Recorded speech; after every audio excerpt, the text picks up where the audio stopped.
Mga boss, 1.650 trillion o utangin ng gobyerno para punan ang 6.793 trillion pambansang budget ayon kay ES Recto. When you pass a budget, hindi ibig sabihin January 1 nandyan na yan. So, kukolektahin pa natin iyong revenue na yan at iyong deficit, iyong kulang na roughly 1.650 trillion more or less ay uutangin pa yan.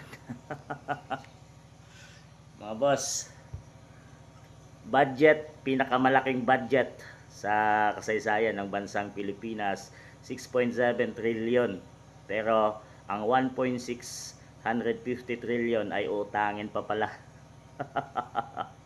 Ginawa nilang malaki ang budget mga boss pero mangungutang pa. Isino? Sa mga revenue at hihintayin pa ipunin pang mga revenue mga boss para mapunan ang 6.7 trillion. Tapos, napakalaking budget mga boss, ay wala tayong makikitang proyekto. Sana nga lang ay magamit ito sa tama mga boss dahil ito na ang pinakamalaking budget sa history ng bansang Pilipinas.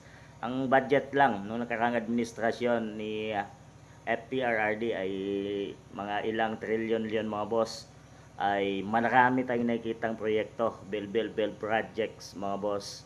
At kung ano-ano pa ay maraming nagawa ang pambansang budget na yon mga boss. At maraming natulungang mga dahil sa build ay maraming mga Pilipino ang nagkaroon ng trabaho mga boss. At pero dito sa napakalaking budget ng 3 taon ni PBBM ay wala. Naging corruption mga boss, ay wala tayong nakitang proyekto under PBBM administration in 3 years. So mayroon pang ito, to 2026 budget mga boss, 6.7 trillion ay may kulang pa pala at kokolektahin pa dito sa buwis ng taong bayan. So kawawa naman tayong taong bayan mga boss, ay malaking pera na naman ang kanilang lilikumin at sinasabing pambansang budget for 2026 ay napakalaking pera mga boss. Maraming magagawang proyekto, mga tulay, trabaho para sa mayang Pilipino at para sana ay mapababa nila ang mga bilihin na siyang number 1 na kailangan ng mamayang Pilipino ay sana ay mangyari or magawa dito sa sinasabi ni PBBM na babawi sila sa natitirang 3 years niya dahil sa nakaraang 3 years ay wala talaga siyang nagawa mga boss. At alam niyo yan, ay corruption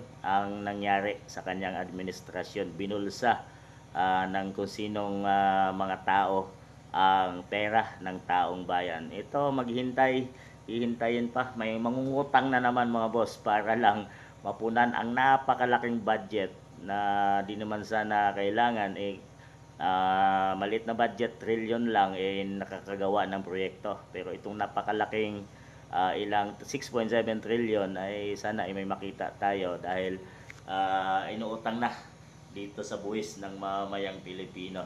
So ano sa tingin niyo mga boss? Sayang ang pera kung ay bubulsa lang na kung sinong tao. Sana ay magamit nga ito sa tamang paraan at hindi sa kalukuhan. Sa tingin niyo mga boss?